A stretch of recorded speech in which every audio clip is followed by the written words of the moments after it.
Buenas noches. Es viernes 26 de mayo, son las 22:45 y estamos analizando la semana política junto a Juan Andrés Lagos, pues. Aquí, periodista integrante de la Comisión Política del Partido Comunista de Chile y como dije la semana pasada, hoy un poco más famoso que ayer. ¿Cómo estás, Juan Andrés? Hola Omar, ¿qué tal? Buenas noches. Efectivamente, van a ser las 11 de la noche, día viernes. Pero bueno, cuando hay muchas cosas que hacer durante el día y se trata de hacer un aporte comunicacional, porque esa es la idea nuestra, eh, nos dejamos esta hora. Y ahí estamos. Temas hay y bueno, ojalá que los que, no digo amigas, amigos, la gente que escucha, que en fin, me voy a referir a los que escuchan este programa para sacar cosas de este programa y darnos duro, porque eso es lo que hacen, no es otra el propósito, no hay ningún propósito loable o de darle mayor difusión a esto, no, es darnos duro.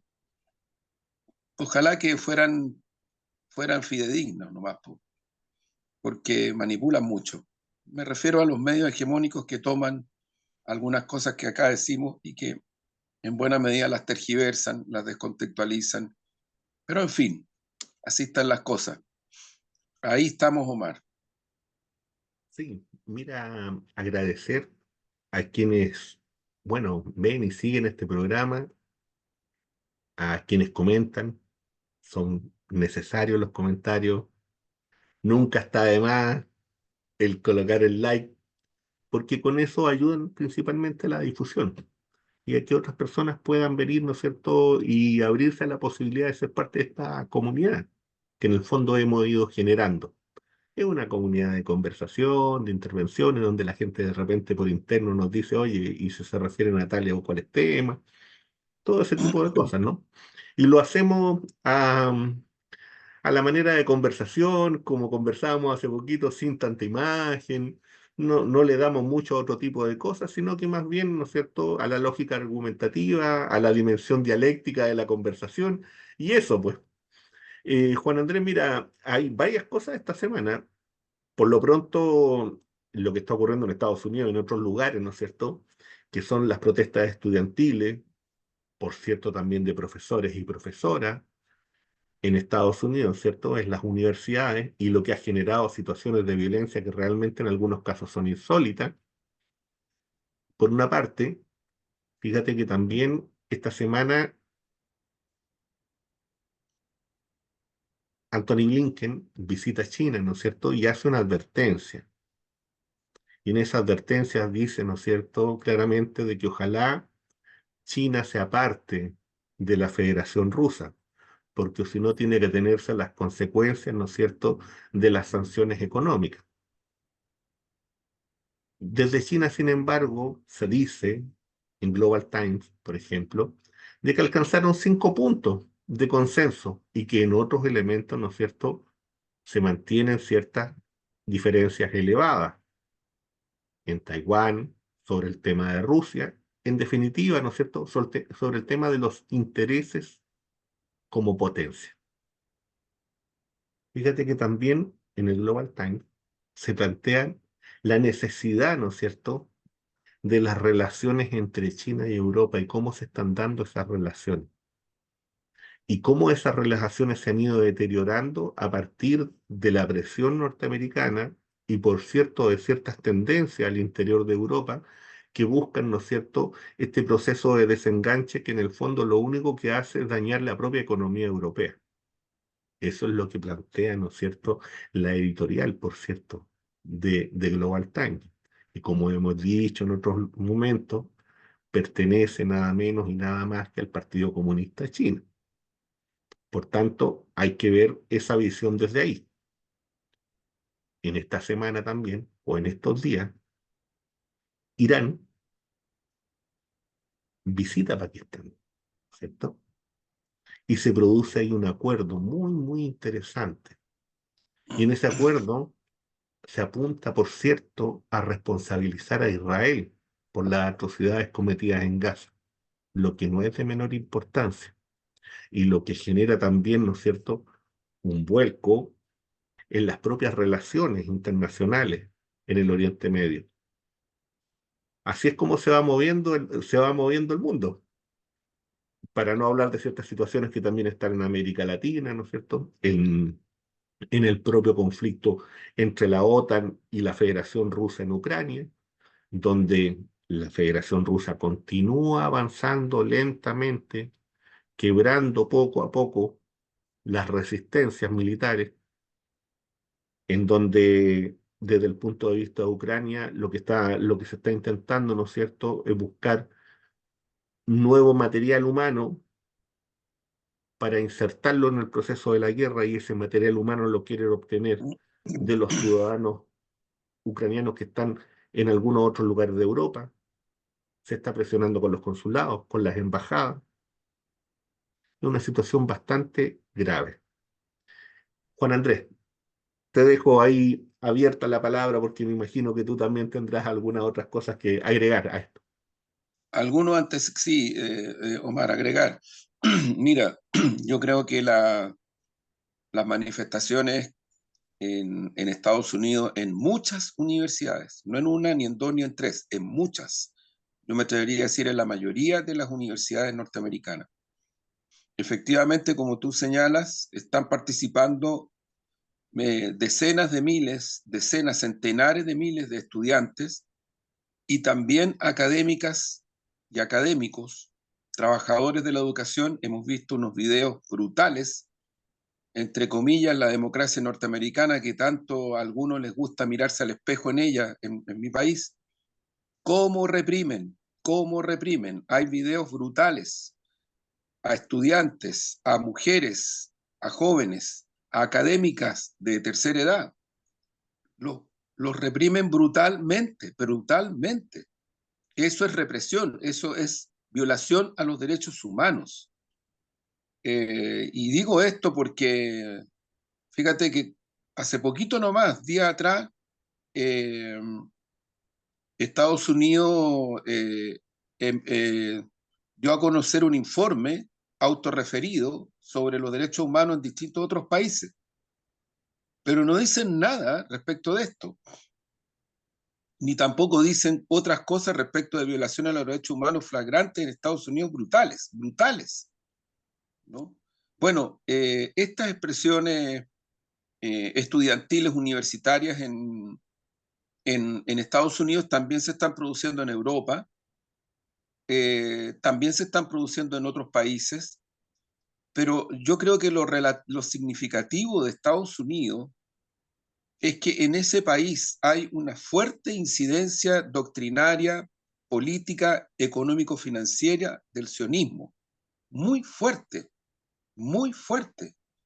Aquí tuvimos la oportunidad tremenda el otro día de conversar con Susana Yacaman, que nos ilustró respecto de estos asuntos y cómo el sistema económico financiero norteamericano y buena parte del sistema hegemónico mediático transnacional norteamericano está bajo poder y propiedad del el sionismo, ¿no? Entonces hay un tema ahí que yo creo que es muy importante contextualizarlo, ubicarlo bien.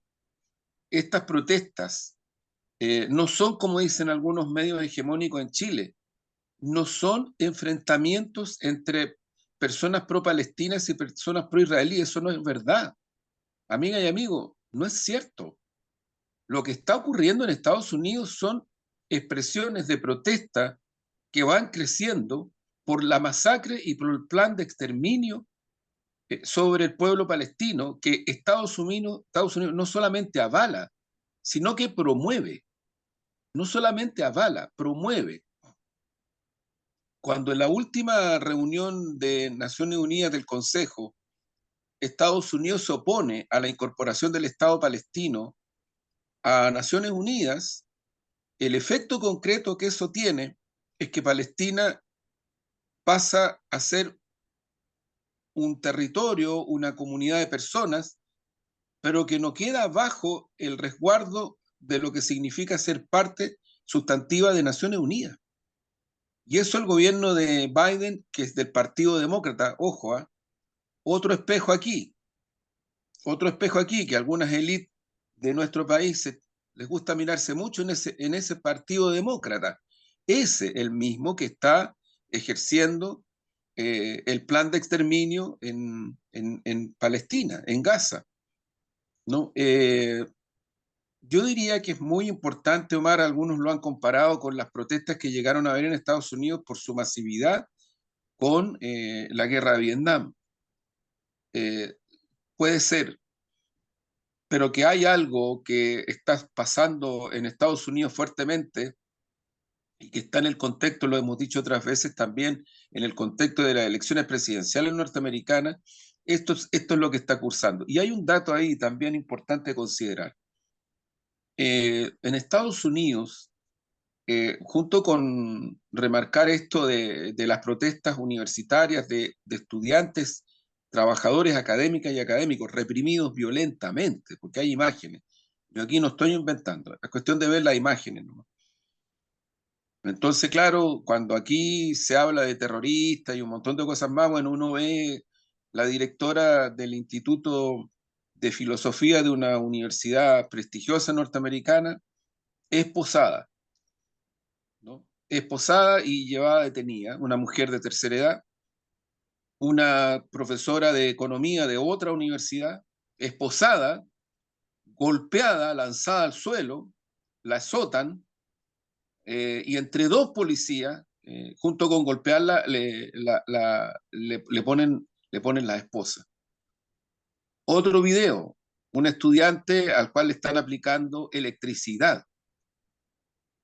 Esos son los derechos humanos en Estados Unidos, cuando se protesta, cuando se expresa una disidencia.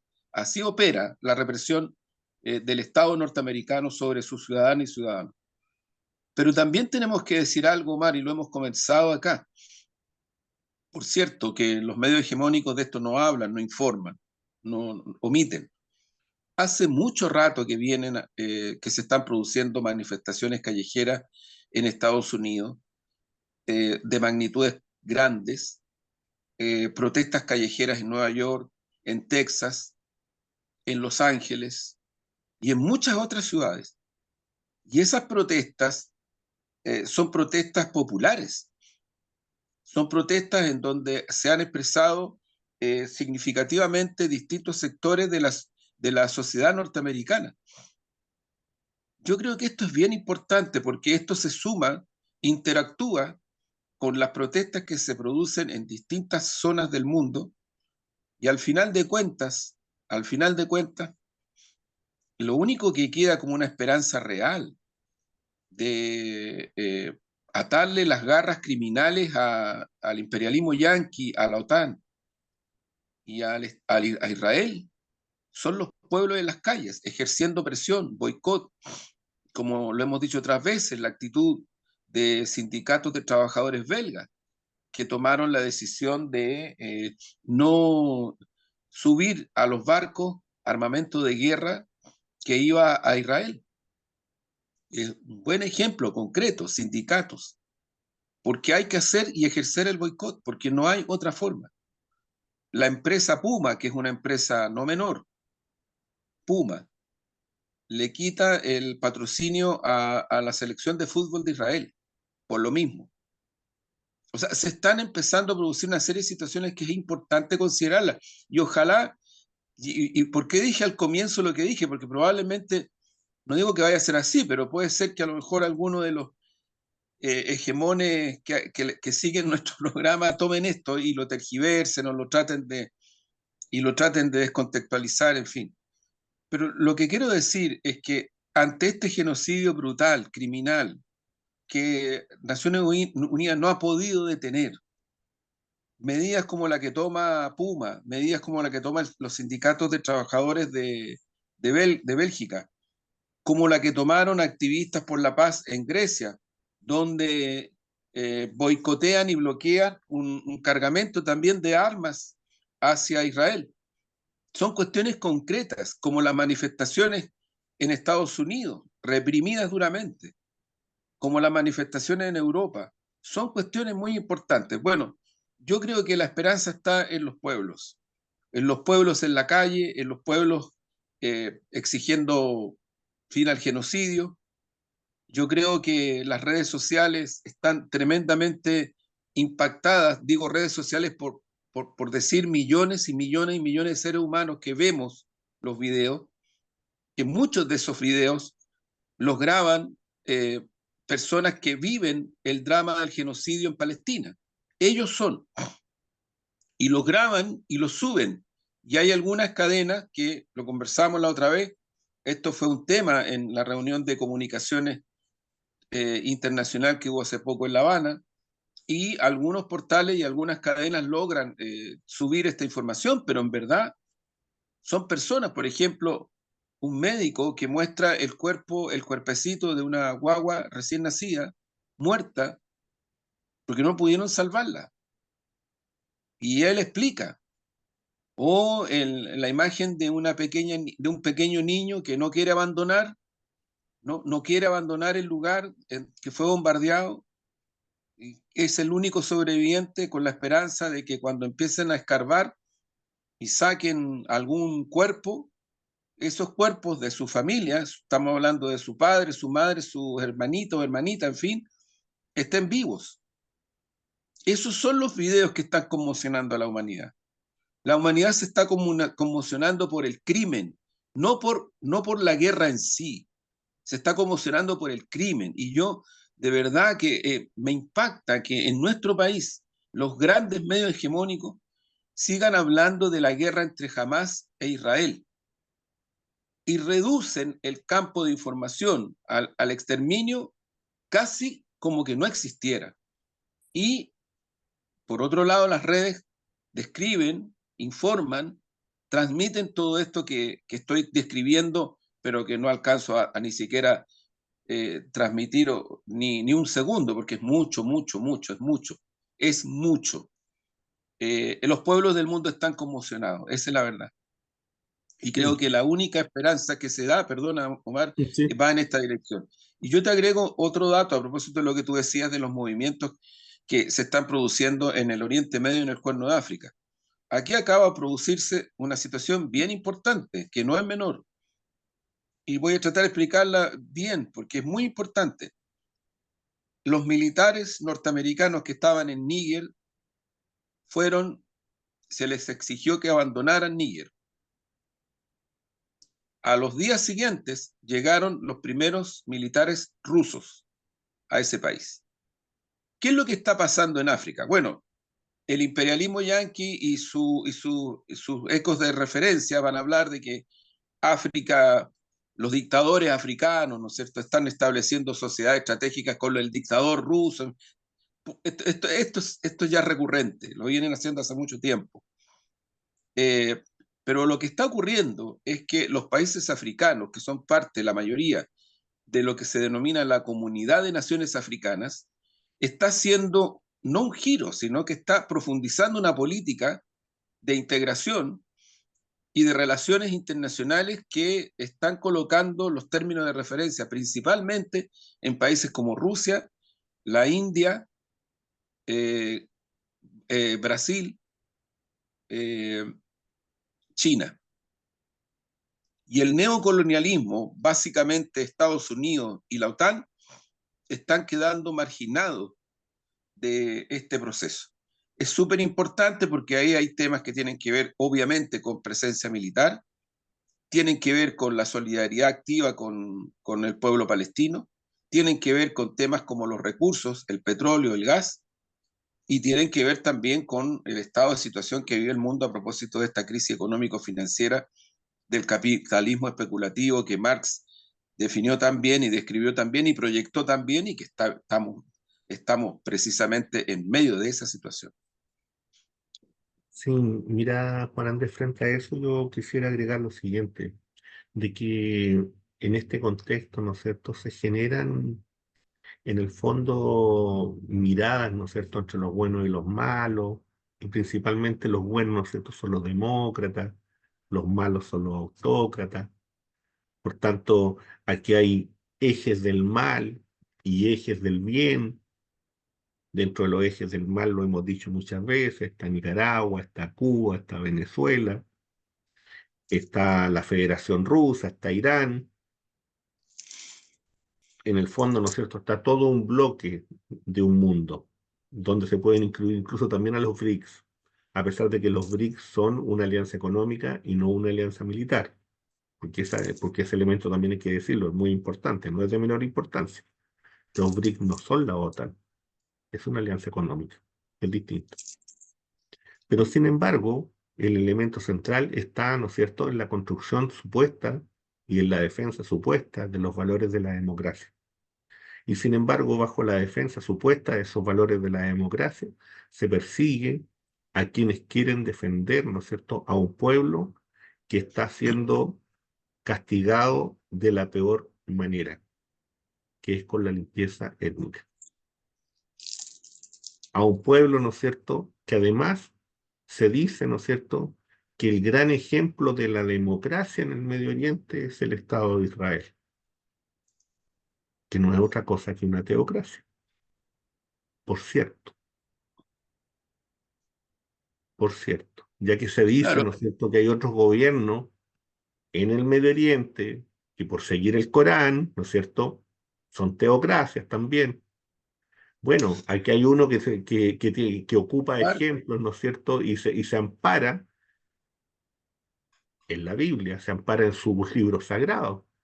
Por tanto, también usa la lógica de la teocracia. Con eso no estoy diciendo que eso no se puede usar. Lo que estoy diciendo es que se está diciendo que es una democracia y que por tanto funciona en ciertas lógicas, pero no puede haber una democracia cuando tú tienes esclavos y cuando tú tienes gente, ¿no es cierto?, que no tiene la misma condición. eh, eh, mira, Omar, yo creo que estamos entrando a un punto súper importante porque tras la caída de los socialismos reales, tras la hegemonía que instala y que impone Estados Unidos y sus socios europeos en el mundo, en buena parte del mundo, la razón casus bellis que se dio fue: nosotros somos la democracia, comienzo y fin, lo demás no existe, y si existe tiene que subordinarse o tiene que cambiar sus términos de vida cultural, política, económica, religiosa, social, de todo orden, a esta democracia. Punto. Hubo gente de izquierda que luchó contra la dictadura en Chile, de izquierda en otras partes del mundo, que adoptaron estas posiciones y tomaron como punto de referencia y como espejo retrovisor para ver la historia y el presente referencial del futuro esto. A mí me parece de una extraordinaria gravedad, porque si yo voy a darle legitimidad a un país que se dice que tiene un sistema democrático y que está cometiendo un genocidio, yo creo que eh, terminó cualquier punto de referencia al punto de vista de lo que significa la convivencia entre países. No, no, no. O sea, tú frente a eso tienes la justificación de cualquier cosa para producir exterminio sobre la base que eres democrático. Me parece gravísimo, muy grave. Y efectivamente eso está. Yo he escuchado más de una vez justificaciones a lo que significó la invasión a Irak, asumiendo ni más ni menos que después el Departamento de Estado norteamericano investigó la causa principal por la cual el gobierno norteamericano tomó la decisión de atacar Irak, y que era la existencia de armamento atómico. La investigación que hace el Departamento de Estado y el Parlamento norteamericano muestran que eso fue falso. Cuando el señor Clinton, con sus aires de libertinaje, premio Nobel de la Paz, ¿no es cierto?, con CNN mediante y con todo Sí, un montaje de espectacularización, hace esta invasión, también utiliza el mismo argumento: la libertad, la democracia. En aras de la libertad y la democracia se están cometiendo los peores genocidios contemporáneos. En aras de la libertad y la democracia. Yo creo que es gravísimo que sectores que se dicen de izquierda, sobre la base de autorreferirse su condición de etos democrático, justifiquen o no cuestionen a un país como Israel, su gobierno, porque no es el pueblo israelí, es el gobierno israelí, frente a esta masacre, frente a este exterminio, sobre la base de que es un país democrático frente al resto de los que hay ahí. Gravísimo. Creo que pasa los límites del debate sobre un sistema político. Pasa los límites. Y creo que hay que estar advertidos porque en nuestra región los fascismos, las dictaduras militares, las oligarquías transnacionales y económicas que se impusieron en décadas pasadas en nuestra región. Estoy hablando de Brasil, Argentina, Chile, Bolivia, Ecuador, El Salvador, usaron el mismo argumento. Y ahora vuelven sobre lo mismo cuando atacan y hacen referencia de una manera discriminatoria, de una forma también estigmatizante a la presencia, por ejemplo, de regímenes de izquierda en nuestra región, las dictaduras. Entonces, como son dictaduras, todo vale. Y en el caso chileno, están avanzando o están tratando de avanzar, y yo lamento que haya sectores que frente a eso se inhiben, y hay otros que miran para el techo.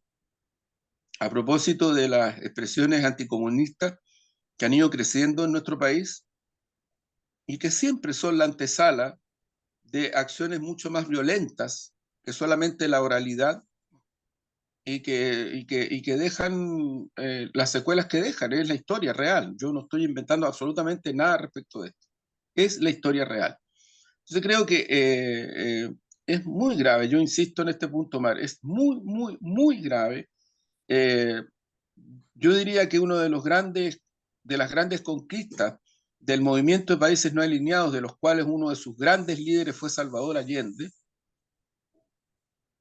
había muchos otros, otras y otros, pero una de las grandes conquistas fue instalar cuestiones tan fundamentales como el respeto a la autodeterminación de los pueblos, a sus soberanías, como cuestiones fundamentales para entender lo que significa en un planeta como este, lo que significa la existencia de estados socioculturales, sociopolíticos, sociodoctrinarios, socioreligiosos de distinta índole, y que no puede ser motivo de estigmatización o de exterminio o de exclusión las diferencias que se puedan producir en estos planos, independiente de que efectivamente las diferencias puedan generar opiniones críticas. Eso no está en cuestión. Si el problema es mucho más de fondo y mucho más grave. Entonces creo que ahí hay un punto de referencia, Omar, que es bien importante tomarlo en consideración porque está cursando. Y cierro con lo siguiente. El problema, para explicarse el exterminio en Gaza, no es de naturaleza religiosa. Eso no tiene nada que ver. Ahí lo que hay desde el surgimiento del Estado israelí, un intento constante, permanente y creciente de terminar con el territorio palestino, con el territorio y con los seres humanos que habitan ese territorio. Lo hemos dicho otras veces y no nos vamos a cansar de decirlo. ¿Qué haría Chile, amiga y amigo? ¿Qué haría Chile, amiga y amigo? Si el actual territorio, producto de lo que está ocurriendo allá, nosotros termináramos siendo menos de la región metropolitana como territorio nacional. ¿Qué haríamos? ¿Qué haríamos? Porque eso es lo que está pasando. Palestina, desde el punto de vista territorial, del hábitat humano, sociocultural, religioso, es mucho anterior al surgimiento del Estado israelí. Y si hoy día se mira comparativamente ese territorio, sus ciudades, su etos cultural, su etos religioso, está cada vez más globalizado, está a punto de terminar y exterminarse, producto del genocidio. Pero esto viene de años. Esto viene de años. Esto no es un punto de referencia reciente. Y aquí pone también otra cuestión que es muy importante a propósito de lo que nosotros vivimos en Chile. cuando los pueblos originarios reclaman, ¿no es cierto?, su existencia previa al Estado nacional. Estamos hablando de un hecho real. Cuando reclaman que la aproximación a un punto de referencia de reconocimiento territorial con frontera se produce principalmente cuando el país emerge hacia la constitución de Estado Nacional, emerge recién, y se le reconoce una frontera al territorio mapuche en este caso. Una frontera que es reconocida primero incluso por ciertas cuestiones no del todo explícitas y claras, pero Mm, reconocida incluso por la corona, pero también reconocida por el gobierno de Bernardo Higgins. sí, Entonces, esa es la historia real. Hoy día no hay fronteras, no existen esas fronteras. ¿Y por qué no existen? Porque hubieron políticas de exterminio del Estado Nacional chileno sobre las comunidades mapuches. Hay masacres, y no una, muchas. Esa es la historia real. Entonces, cuando los informes de Naciones Unidas, que asumen como base de sustentación la observación de lo que ocurre en Chile respecto de las comunidades y del pueblo mapuche, en territorio que originalmente era territorio mapuche, cuando eso lo hacen en el análisis comparativo respecto del derecho internacional y el derecho de los pueblos, ¿a quién acusan esos informes? Hay dos, amigas y amigos, hay dos informes. Al Estado chileno de acción terrorista sobre un pueblo originario. Esa es la acusación, de judicializar.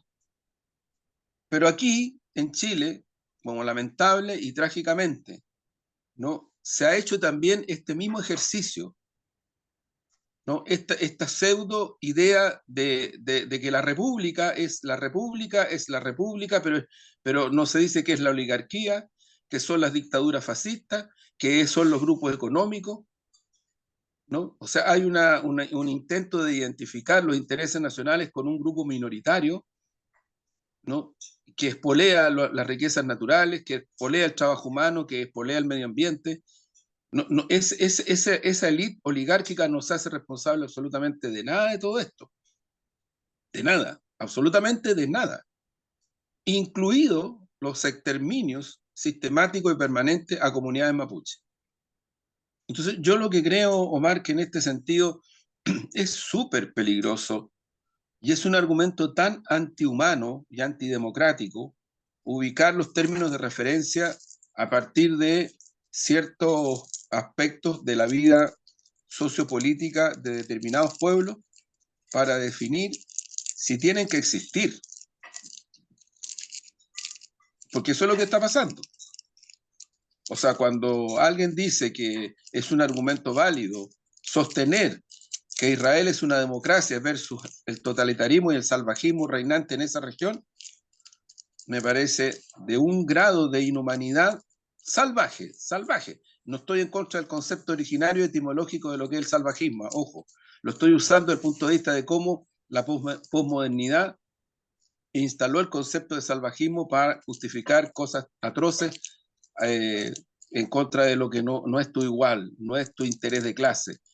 Y cierro con lo siguiente, el marxismo y marxistas muy importantes, entre ellos Jorge Dimitrov, búlgaro, analizaron muy bien el surgimiento del fascismo, hicieron un gran aporte para que se entendiera que al final de cuentas, tanto en Alemania, Italia y en todas las regiones del mundo, los fascismos tienen condición de clase y operan sobre la base de esa condición de clase para instalar sus intereses y para justificar acciones atroces como la que está ocurriendo en Gaza sobre la base de pseudo argumentos como el religioso. Y no es primera vez que lo hacen y yo creo que lamentablemente lo van a seguir haciendo. sí, Juan Andrés, fíjate que frente a eso, yo creo que también hay un tema acá que ha estado dando vuelta a toda esta discusión hace mucho rato, no solamente en Chile, sino que en otros lugares, en América Latina, por cierto, en Europa, y que tiene que ver con esta opción de reescribir la historia. Fíjate que hay un escritor italiano, Scurati Antonio, que habla sobre eso. y habla sobre eso a propósito de una fecha importante para ellos, que era más o menos el 25 de abril, y que tiene que ver, ¿no es cierto?, con, con un día, ¿no es cierto?, en donde Italia es liberada. Sí. Y sin embargo, ¿no es cierto?, estos sectores de la ultraderecha están reescribiendo la historia. Como por cierto, es en la misma operación que se hizo de manera sistemática en Ucrania.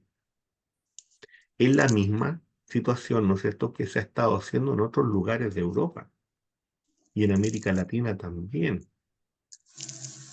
Entonces son cosas que a nosotros nos tienen que llamar la atención y nos tienen que preocupar muchísimo. Por ejemplo, la venida, ¿no es cierto?, de un señor a Chile, que es parte del grupo Azov, que es un defensor de nazis, que pertenece a un grupo comunicacional que se llama Drone Media, que va a venir al alero de la UNESCO a hablar de la democracia en los medios de comunicación, por favor, en un país donde no existe oposición, en un país donde a los opositores se les quemó en Odessa, ahora que estamos cerca de mayo. Y digo esto porque en Chile, nosotros, la lógica de los nazis también nos golpeó y nos golpeó mucho. Recuerden que hubo un nazi que fue el que hizo los documentitos, ¿no es cierto? Y cómo armar lo que fueron los campos de concentración. Nada menos, nada menos. Por tanto, la distancia que debemos tener con ese tipo de grupos y con ese tipo de personas que reivindican a criminales de guerra de esas características debe ser muy grande y tenemos que tener mucho cuidado. Y esa solamente es una advertencia porque si nosotros no tenemos cuidado con eso, ojo, que después ese tipo de personajes van a venir, ¿no es cierto? Y son los que van a generar situaciones de persecución al interior de nuestros propios países, como ocurrió con esos nazis que llegaron amigablemente a América del Sur, supuestamente, ¿no es cierto?, buscando el amparo, porque eran perseguidos o porque querían esconderse. Y luego fueron parte de los aparatos de persecución de las dictaduras en América Latina. No se nos olvide eso. Como no, tampoco Don se nos Andrés. puede olvidar, Omar, no se nos puede olvidar de que el Mossad y los aparatos represivos de Israel instruyeron a la DINA y a otros aparatos represivos en método de tortura Sí, el sistema de disparar para provocar horror, de disparar a los ojos a manifestantes pacíficos o manifestantes finalmente, es una técnica del ejército israelí, de la policía israelí, para atacar a palestinos y para atacar a ese tipo de manifestaciones. Y hay antecedentes concretos que muestran que en la Operación Cóndor también operaron los aparatos de inteligencia represores del Estado de Israel. La Operación Cóndor, la que se aplicó en Chile para exterminar gente de izquierda y gente vinculada a los gobiernos y a los procesos emancipadores de la región en la década del 60-70. Entonces, cuando yo insisto, cuando se quiere explicar realmente el origen y la condición sustantiva y esencial de estos fenómenos, hay que ir al tema de clases. Porque acá hay un interés de clase que es el interés que marca todo.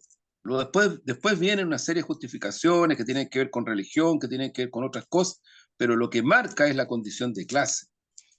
Y la condición de clase vista no con el sentido caricaturesco que hacen cotidianamente la gente derecha o la ultraderecha u otros más, ¿no? Sino que en el sentido más profundo, en el sentido más histórico, más dialéctico, a propósito de lo que significa, por ejemplo, el surgimiento y el desarrollo y el despliegue del sistema económico financiero, que es el que hoy día tiene la crisis mundial que vivimos desde el punto de vista económico.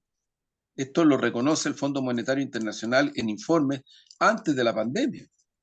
No es la pandemia la que agudiza la situación de crisis socioeconómica en el mundo. lo que genera esa situación, y estás hablando del Fondo Monetario Internacional, que no es ninguna institución marxista cercana a aquello, es el agotamiento que se está produciendo sistemáticamente.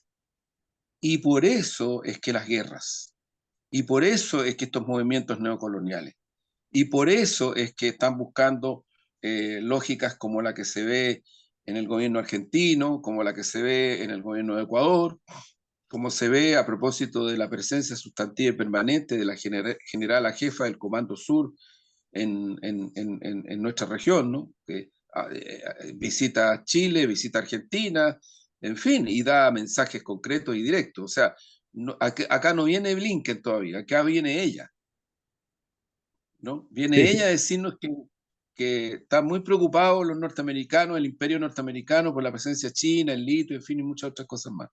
Entonces sí, creo que en ese contexto, mira, a mí lo que me parece súper fuerte es que me pregunto, tal vez ingenuamente, si en este espacio sobre el tema de la libertad de expresión se va a abordar el caso chileno, porque en Chile lo que vivimos es un totalitarismo brutal. Hay familias que son dueñas de los grandes consorcios comunicacionales, familias, hay grupos transnacionales. Y lo poco que había en una lucha sostenida de diversidad muy grande en contra de la dictadura a propósito de radios comunitarias, radios populares, incluso canales, en fin, todo eso se fue muriendo, medios de comunicación, periódicos se fueron muriendo, y hoy día la hiperconcentración de la propiedad, del mercado de la publicidad y de la lógica hegemónica que tiene el concepto de bipolarismo en el sistema de comunicación mediático chileno, ojalá que se aborde, ojalá que se aborde, porque en rigor, si hay algún laboratorio sobre estos temas, es Chile, que pasó de una dictadura brutal a un sistema donde el control mediático del sistema mediático en su conjunto sigue estando en manos de grupos económicos, políticos, ideológicos muy reducidos, pero extraordinariamente reducidos. Y se busca justificar aquello con una suerte de espejismo de lo que podría ser el pluralismo, ¿no? Pluralismo en el sentido de que hay pluralidad en la medida en que en el Mercurio, en la Tercera o en un canal, ¿no es cierto?, se toman los temas de interés de la ciudadanía. Ese es el concepto. Ese es el concepto. Y, sí, y, y, y lo que significa pluralismo en una sociedad democrática, y esta es una tradición democrática de larga data, no tiene nada que ver con eso. Tiene que ver con que distintos actores, sujetos, distintas expresiones culturales, políticas, doctrinarias, incluso religiosas, en igualdad de condiciones. Este es el punto. Y eso es lo que tiene que hacer el Estado, esa es tarea del Estado. En igualdad de condiciones puedan acceder al espacio mediático, incluso a la propiedad de medios. Entonces, nadie quiere que la línea editorial que yo creo que es la que es del Mercurio o de la Tercera, que los dueños de de esos medios son grupos económicos potentes, fuertes, reconocidos en Chile, o Canal 13, Lucy, o Megavisión, Heller, Solari, Chilevisión, Paramount y otros más. No, no, ya eso, el punto es si distintos sectores políticos, económicos, sociales, eh, pueblos originarios, expresiones culturales, tienen o no tienen posibilidades de no acceder a estos medios, sino que tener medios en igualdad de condiciones respecto de los demás. Entonces ahí hay un tema que tiene que ver con la publicidad. Entonces ocurre que las agencias te dicen, no, si nosotros ponemos la publicidad donde está la gente, donde la gente ve, por lo tanto no es un tema para nosotros de exclusión, es un tema de que simplemente nosotros ponemos la publicidad en aquellos programas que tienen alta teleaudiencia, el famoso rating. Y sí, así vamos. Y esta sí, es una construcción, perdona Omar, desde los ujú, 90, sí, no por es de supuesto. antes, es de los 90, que es parte del pacto transicional entre derecha y concertación, que sigue hasta hoy, porque eso prácticamente no ha cambiado casi en nada. Sí, fíjate que en esta mesa que dices tú, ¿no es cierto?, que se va a hablar sobre los medios de comunicación y sobre la libertad de expresión y todo ese tipo de cosas.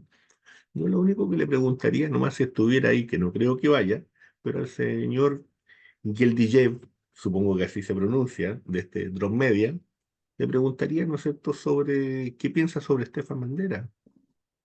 Le preguntaría sobre qué piensa sobre la división voluntario SS de la Galicia, su posición personal frente a eso, porque creo que eso demarca una dimensión humana, política, social. Y si nadie lo pregunta, es porque estamos en un problema y en un problema serio,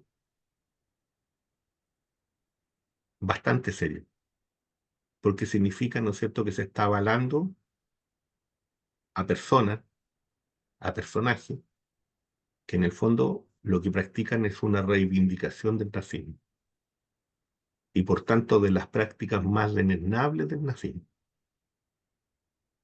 Y esas nosotros no las queremos ver en Chile, nosotros sabemos lo que significó eso. Insisto, insisto, acá la colonia Dignidad para nosotros no fue un chiste, por ejemplo. Acá el campo de concentración de Isla Dawson no fue un chiste,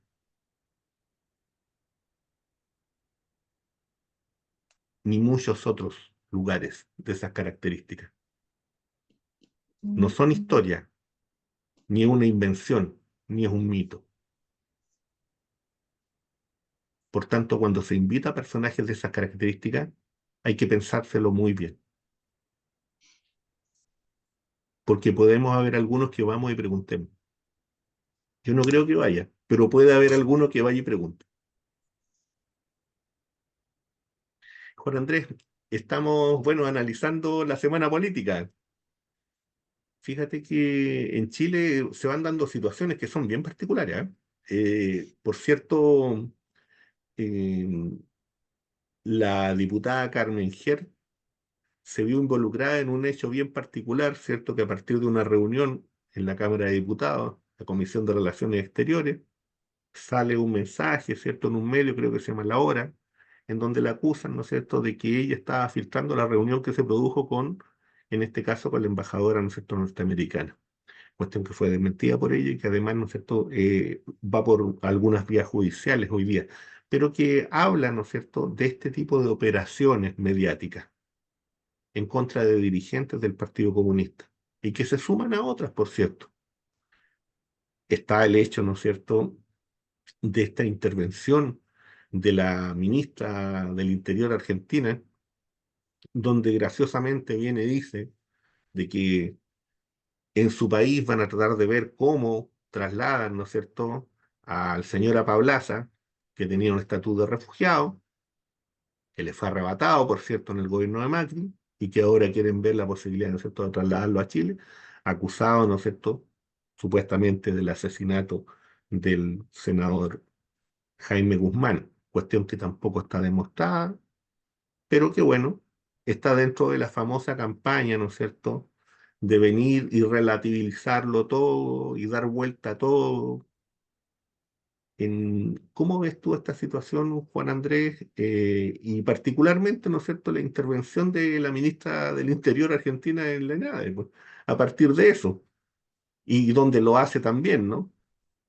Juan Andrés. Mira, yo creo, sí, yo creo, Marc, que para mí el punto más relevante de esta semana es que queda clarísimo de que el gran empresariado, no estamos hablando de la mediana, pequeña empresa, estamos hablando del gran empresariado, tiene un programa y un propósito político en Chile a corto plazo. Y lo explicitaron en ENADE, lo explicitaron en las intervenciones que tuvieron. Por esa razón invitan a la ministra del Interior de Argentina, la señora Bullrich. Por eso están los temas que están. O sea, yo creo que es súper importante esto porque en Chile a veces cuesta mucho que se reconozcan los verdaderos poderes fácticos del país. Eh, Porque ocurre que mientras eso ocurre en ENADE, eh, sigue existiendo en Chile una situación muy compleja y es que la dirigencia social, las luchadoras y luchadores sociales para poder ser candidatos al Parlamento tienen que abandonar esa condición, pero el gran empresariado no. Y el señor Sutil se paseó en este país y se sigue paseando. Y ahí mostraban imágenes del gran empresariado haciendo política.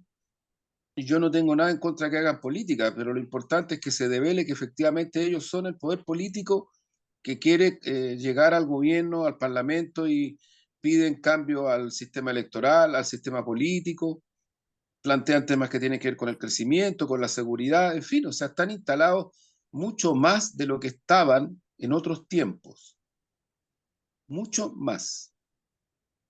Y yo creo que eso es súper importante considerarlo, porque el gran empresariado chileno, eh, los propósitos que tiene apuntan en la dirección de recomponer sus tasas de ganancia, que tampoco han perdido porque siguen siendo altísimas.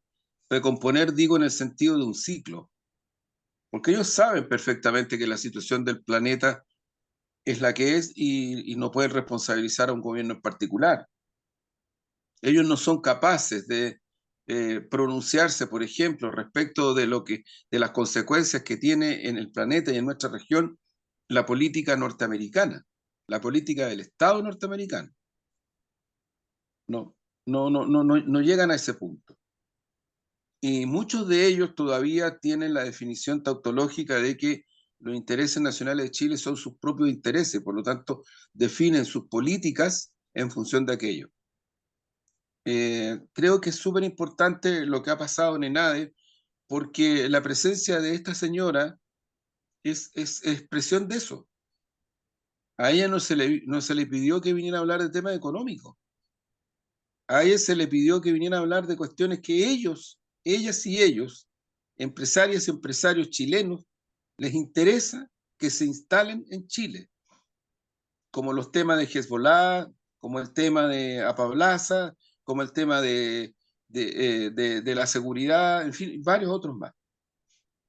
Entonces creo que si hay algo que rescatar de una visión más objetiva de lo que ha ocurrido esta semana, es que queda clarísimo que el gran empresariado chileno tiene un objetivo y un propósito político ahora, en lo inmediato. Y por eso está incidiendo en todos los aspectos que hago referencia. Bueno, en los días que vienen está el 1 de mayo. Y creo que es súper, súper importante procesalmente establecer la relación de lo que significa en Chile.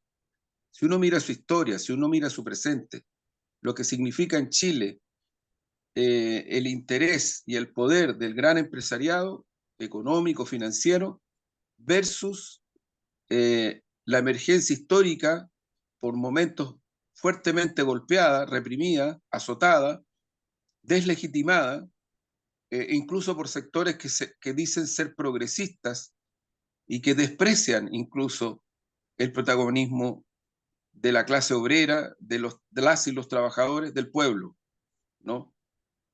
Lo desprecian incluso. En aras no sé de qué análisis, o abandonando posiciones históricas incluso. Bueno, digo esto porque creo que va a ser súper importante lo que va a ocurrir el 1 de mayo desde el punto de vista de la masividad. Ya el 11 de abril fue una gran manifestación. Eso derivó en que incluso tomaron algunas frases de este programa porque tienen un miedo atávico a la ciudadanía expresándose en las calles, expresándose en los territorios, expresándose en los sindicatos, expresándose en la Junta de Vecinos, expresándose en los espacios institucionales y no institucionales de la vida del país. Le tienen un miedo atávico, un miedo atávico. Y eso es, entonces buscan criminalizar, estigmatizar a todas las voces que planteamos el valor democrático y positivo y necesario que tienen las movilizaciones en Chile, ¿no? Esa es la contraparte furiosa que exclaman cuando atacan voces de esta dimensión. Y creo que va a ser muy importante lo que se diga también el 1 de mayo. Porque fíjate que así como el gran empresariado habló de seguridad, habló de crecimiento, habló de las 40 horas, habló de salario, habló de lo que quiso. Bueno, así también yo creo que la ciudadanía democrática, la ciudadanía participativa, la ciudadanía de este país que se siente identificada con un mundo que todavía está severamente golpeado en el terreno cultural, en el terreno ideológico, en el terreno político, como es la clase obrera y el mundo del trabajo, tiene la posibilidad de hablar y pronunciarse y proponer y criticar el día del 1 de mayo que ni siquiera bajo la dictadura fascista hubo capacidad de nublarlo y de ocultarlo totalmente. No, no pudieron. Y vamos a tener manifestaciones grandes seguramente en muchos países del mundo, en muchos países del mundo. Y yo creo que una de las causas por las cuales el 1 de mayo de este año va a estar en la retina fuerte de la humanidad va a ser la solidaridad con Palestina. Casi no tengo ninguna duda que va a ser así.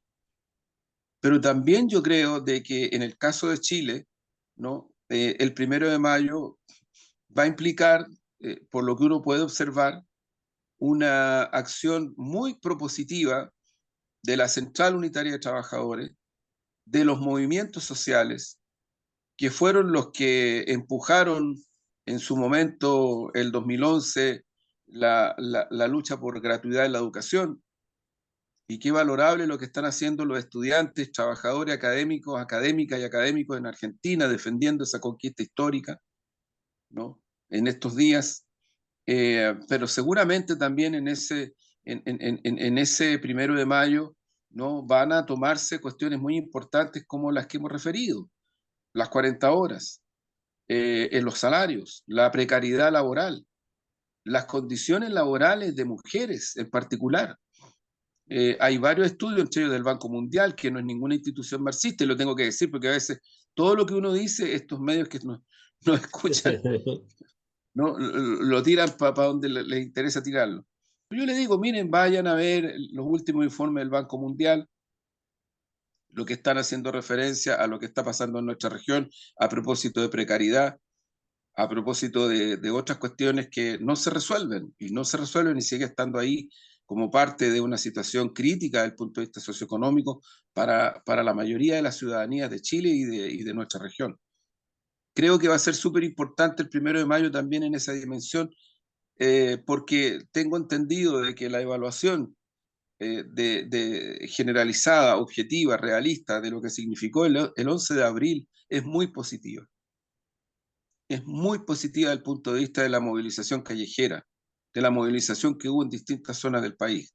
Después de varias situaciones muy complejas, después de un intento permanente y sostenido por parte de la derecha, la oligarquía, los grupos económicos, sectores políticos que no son necesariamente derechas, de desprestigiar todo lo que signifique movilización, porque eso es, ¿no? No se atrevían cuando el estallido eran millones en las calles, no se atrevían. Hasta Lucy, lo recordaba Germán Correa en otro programa, en otra radio, ¿no? En ese momento dijo, bueno, es el momento de hacer algo y ponerse la mano en el bolsillo dijo, bueno, 500.000 pesos en las empresas de las cuales yo soy dueño, como salario mínimo. Eso fue producto del estallido. Ojo, amiga y amigo, no se crea tanto cuando le dicen que el estallido fue pura violencia, puro esto, pura esto. No se crea porque muchas de las cosas del punto de vista estrictamente socioeconómico que estamos hoy día debatiendo y peleando, las 40 horas, pensiones, educación, vienen de ahí. No es que partieran ahí, porque ya antes había situación.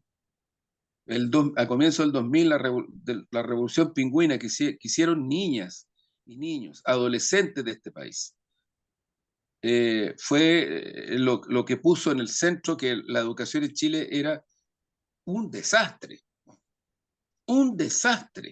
¿no? Porque la élite decía que estábamos fascinados, estábamos fantásticos, estábamos el descueve, ¿no? Y esas miles, centenares de miles de niñas y niños adolescentes que se tomaron colegios, que salieron a las calles, por primera vez un gobierno, que fue el primer gobierno de Michelle Bachelet, les puso atención y les reconoció sus demandas, por primera vez desde los 90 en adelante. Entonces Fíjate, uno dice, bueno, esa es la historia real del país real. Y yo creo que con mucha esperanza, Omar, hay que estar atentos, muy atentos a lo que va a ocurrir el 1 de mayo, porque yo no tengo duda que desde el punto de vista del interés humanista y democrático de Chile, el 1 de mayo es mucho más importante que 20 enades juntas. sí. A mí lo que me llama la atención de ese encuentro es la ausencia de visión geopolítica, pero además de eso, o mucha presencia de visión geopolítica al revés, desde una mirada pro-británica, pro-gringa,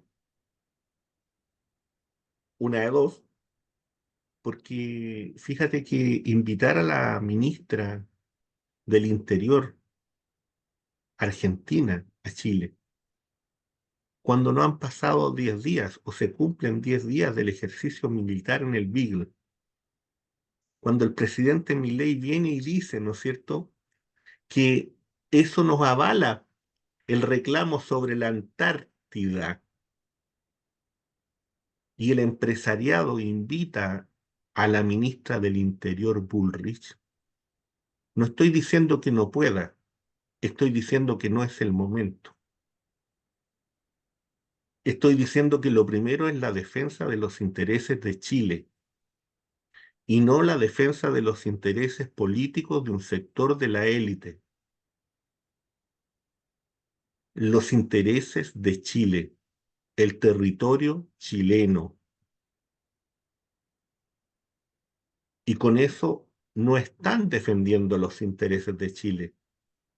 A la señora ministra Bullrich se le podrá invitar en un año más, cuando den muchas explicaciones de ese ejercicio militar y darlo en los lugares donde corresponde, a través de la Cancillería, a través de la dimensión del Estado. Porque si no sabe lo que pasa con ese mundo ocurre lo mismo que ocurrió por allá por el 1807, creo, en Argentina, cuando fueron invadidos por los ingleses y llegaron hasta Buenos Aires y estuvieron unos cuantos días. Y fíjense que hubo un grupo de empresarios en esa época de la naciente Argentina que firmaron algunos documentos de apoyo. Desde allá viene la traición.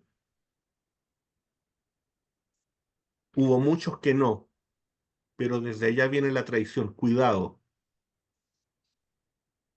cuidado, porque en Chile también al origen y al inicio de lo que fue la primera independencia también hubo traidores. Y esos traidores están instalados en la élite. Y esos son familias de traidores. Y por eso hay que decir estas cosas por su nombre, en esta reivindicación soberana, porque las izquierdas tienen que reivindicar la soberanía con acuerdos especiales de los pueblos, pero reivindicar los espacios soberanos. Y si el empresariado o esa élite no es capaz de reivindicar la propia soberanía, estamos en problemas muy serios, porque van por la pequeñez. Juan Andrés, Bueno, bueno, ya estamos estamos. para ir cerrando. Sí. Luego de ese descargo del, del, del descargo soberanista, porque No, pero indignan posiciones así. muy válido. Lo que pasa es que probablemente el gran empresariado criollo y sus socios transnacionales y los transnacionales que operan aquí están mirando así con un diente Argentina, pues, porque hay muchas cosas de las cuales quieren entrar, como han entrado en Perú, como han entrado en otros países de la región. Por Si supuesto, los grupos transnacionales criollos, entre comillas, se mueven en los territorios. Y uno de los territorios donde pueden entrar muy fuertemente en Argentina, con sus ¿sí? negocios, ¿eh? Estamos hablando de eso. Lógico. Y entre ellos el negocio de la guerra. Cuidado, También, cuidado, también. cuidado. Muy Bueno, bien. para cerrar, Juan Andrés, Un para poemita, cerrar. pues, ahí así escrito a la rápida, A la así, rápida, muy a la bien. rápida, oficio. Quisiera escribir a la ferocidad adolescente, al crucifijo y al sagrado corazón acurrucado al muro, a las viejas ventanas sometidas a la lluvia incesante. Yo quisiera hablar de mi barrio Edén, de sus calles polvorientas de esperanza, del rito de las fogatas en una noche de playa, del guitarreo y el vino navegado en el sindicato de la Contru, cuando el silencio gateaba por las espaldas. Yo quisiera cabalgar por la memoria, pero el tsunami de la guerra inunda las costas del alma y no hay de otra que ejercer el oficio de Homero. Muy buena. Así Muchas nomás, gracias. Así nomás. Gracias, Omar. despedimos. Muchas Nos gracias a quienes despedimos. ven el Hasta la programa, a quienes próxima. lo comentan, a quienes lo divulgan. Chau, chau. Chao, chao. Nos vemos. Chao. Chao.